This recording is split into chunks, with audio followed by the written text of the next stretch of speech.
Señor mío y Dios mío, creo firmemente que estás aquí, que me ves, que me oyes. Te adoro con profunda reverencia. Te pido perdón de mis pecados y gracia para hacer con fruto este rato de oración. Madre mía, Inmaculada, San José mi Padre y Señor, Ángel de mi guarda, interceded por mí. ¿Qué opinan de esto? Un hombre que tenía 2 hijos fue a ver al primero y le ordenó: Hijo, ve a trabajar hoy en la viña. Él le contestó: Ya voy, señor. Pero no fue. El padre se dirigió al segundo y le dijo lo mismo. Este le respondió: No quiero ir. Pero se arrepintió y fue. ¿Cuál de los dos hizo la voluntad del padre? Ellos le respondieron: El segundo.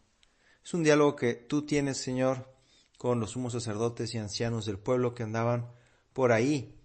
Y en esta parábola, en esta imagen que nos propones, claramente uno de los 2 hijos queda bien parado. Es alabado el segundo, el que hizo la voluntad de su padre. Qué importante es hacer la voluntad del Padre. Tú mismo nos dices, Señor, en otro pasaje, que no todo el que diga Señor, Señor, entrará en el reino de los cielos, sino el que haga la voluntad de mi Padre. Yo quiero ser como ese hijo que hace la voluntad del Padre, porque quiero ir al cielo.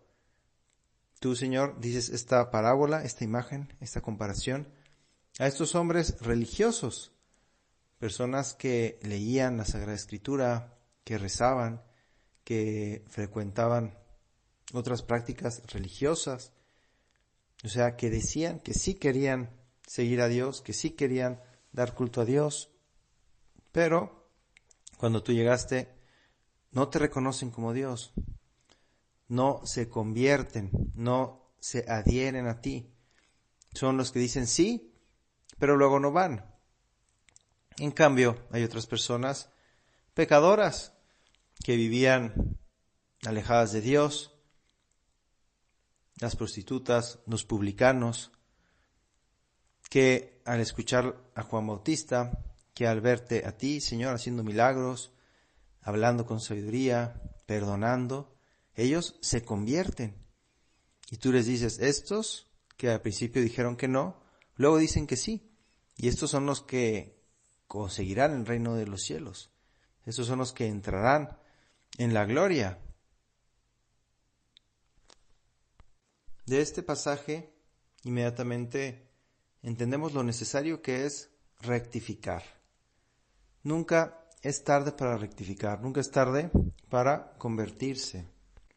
Y con esta idea me venía a la mente aquel caso famosísimo de el conocido rey del aborto, aquel doctor norteamericano, Bernard Nathanson, que estuvo involucrado en más de 75,000 abortos. Es muchísimo. Fue de los que inició con el aborto y que se convirtió en los años 90, con casi 70 años de edad, se convierte al catolicismo. En un artículo te cito unas palabras que leí. El temor al juicio final, temor al que no le había preparado su formación judía, le llevó a la teología católica, que da acogida a la culpa en el sacramento de la confesión. Con este se obtiene la absolución impartida por un sacerdote humano como el penitente, que puede asegurarle que está limpio y que alguien, escribe Nathanson, alguien murió por mis pecados y mi maldad hace 2000 años. El Dios del Nuevo Testamento se me aparecía como una figura amable, magnánima y comparablemente tierna, en quien yo podía buscar y al fin encontrar el perdón que había buscado tan desesperadamente durante tanto tiempo. Qué maravilla la confesión, qué maravilla entender y vivir el perdón de Dios.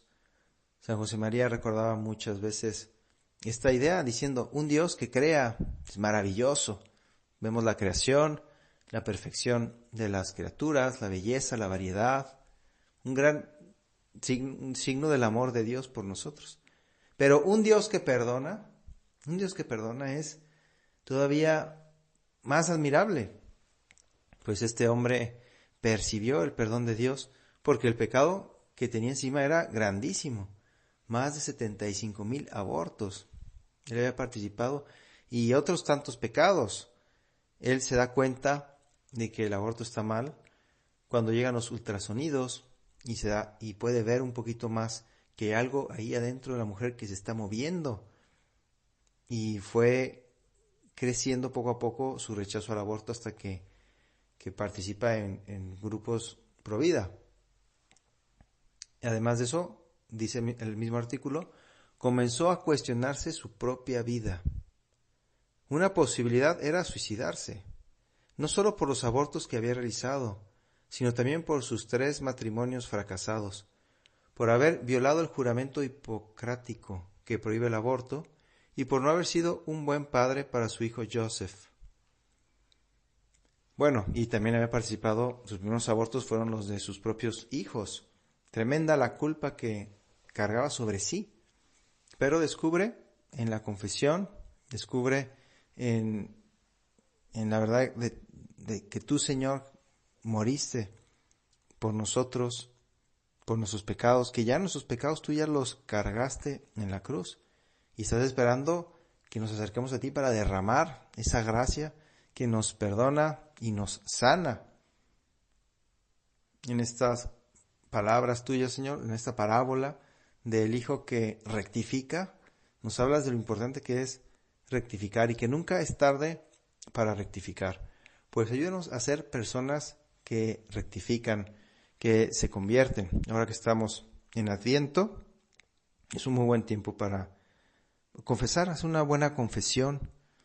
Si es que hace tiempo no la hacemos, buscar un lugar en el cual nos podamos reconciliar con Dios, obviamente respetando las normas de higiene y de distancia, etcétera, ir a confesarnos, importantísimo. Si no lo hemos hecho hace algún tiempo, pues ahora tenemos la gracia de Dios, siempre la tenemos, pero en este tiempo fuerte de conversión, de gracia, pues hay más ayuda del cielo para reconciliarnos con Dios.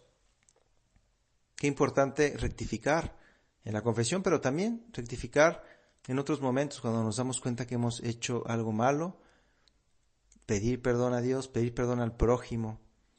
Antes de acostarnos, qué buena práctica es hacer un breve examen de conciencia en el que le damos gracias a Dios por las cosas buenas y le pedimos perdón por las cosas malas. Ay, ¿todos los días hacemos cosas malas? Sí, todos los días. El justo peca 7 veces al día. Con la luz de Dios, con la oración, con el silencio, pues podemos, con la ayuda de Dios, darnos cuenta que efectivamente somos pecadores, que todos los días tenemos motivos para pedirle perdón a Dios, darle gracias, pedirle perdón y siempre hacer un pequeño propósito de ser mejores. Si vemos que fue un pecado grande el que cometimos, pues hacer el propósito de confesarnos a la brevedad.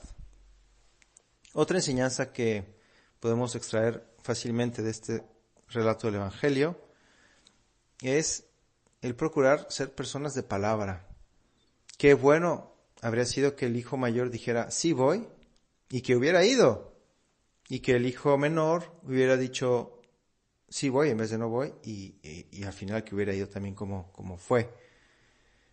Pues que nosotros seamos personas que dicen que sí y que lo hacen. Tú, Jesús, tú eres el Hijo unigénito de Dios que viene aquí a la tierra con deseo de hacer la voluntad de su Padre. Y lo dices. Yo he venido a hacer la voluntad de mi Padre. Y al final obedeces hasta la muerte y cruz.